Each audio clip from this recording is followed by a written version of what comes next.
I think he's faking. How dare you? What makes you think? House, the kid's in excruciating... Where is it? Where's what?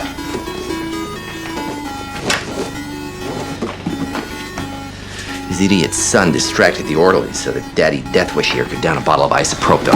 I'm the best doctor. This man was trying to end his life with carbon monoxide, but luckily, his wife found him in time.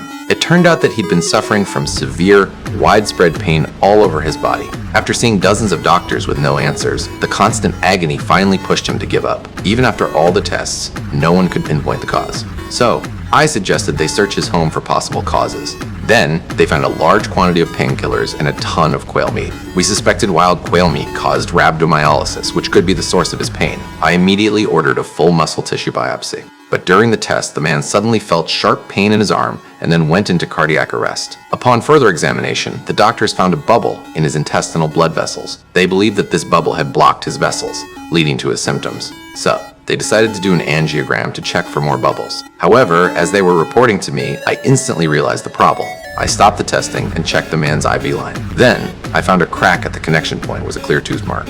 It turned out that the man had blown the bubble into his own body. This was all part of his suicide attempt. Soon after, the man started feeling intense pain in his left leg, but strangely, there was no pain anywhere else in his body. Based on his symptoms, I believe the pain was a miscommunication from his brain, not his nerves. I decided to inject lidocaine into his brainstem to interrupt the communication between his body and brain. But the director rejected my suggestion. The test was too risky and could kill the man. But without the test, we couldn't find the cause, and the man would still attempt suicide. Nothing would change.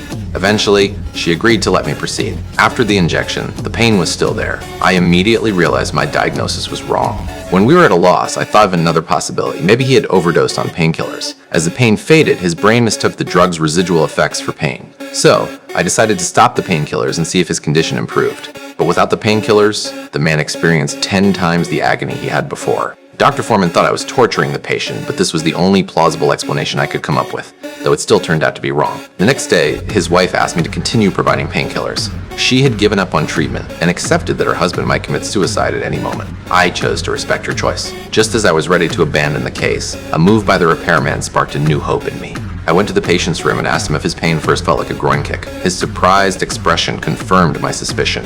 He had epilepsy. The seizures had spread to his sensory organs, disrupting his pain perception system and causing his ongoing pain. After starting epilepsy treatment, the pain that had tormented him for years finally disappeared.